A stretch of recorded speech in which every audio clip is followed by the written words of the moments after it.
Bonjour, je m'appelle Yann Fastier, je suis l'auteur de Dan Romé, publié chez Talent Haut et sélectionné pour le prix littéraire de Livre en Livre.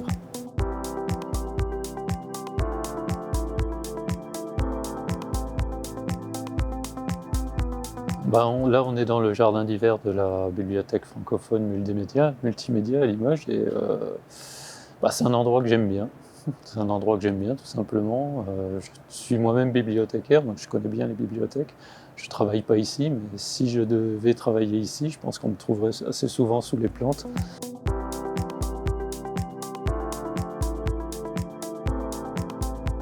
L'histoire donc se passe pendant l'expédition coloniale qui a mené, l'expédition militaire qui a mené à la colonisation du Dahomey en 1892.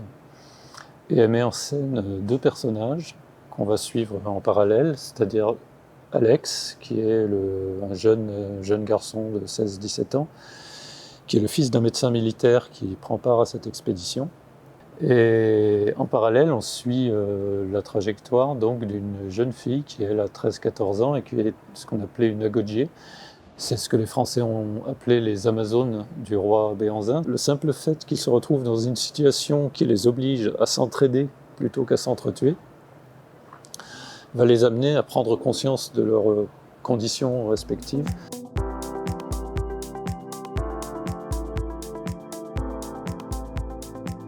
Alors, la base de la construction des personnages, c'est la documentation. Dans un roman historique, on ne peut pas en faire abstraction.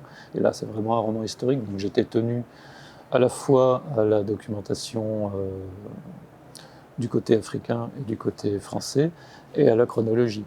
C'est-à-dire que la chronologie du roman devait suivre au maximum la chronologie réelle des événements.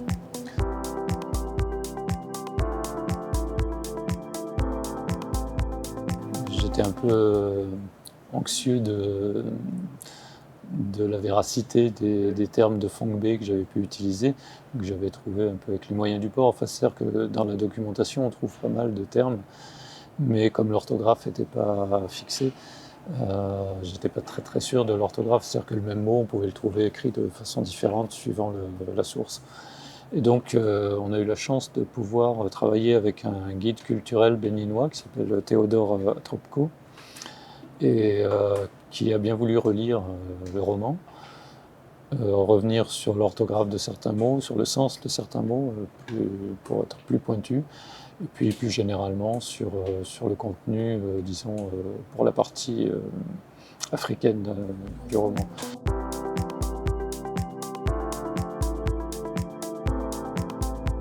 Si j'avais un conseil à donner, à qui que ce soit d'ailleurs, et particulièrement à des jeunes, ça serait lisez, lisez, lisez et vivez.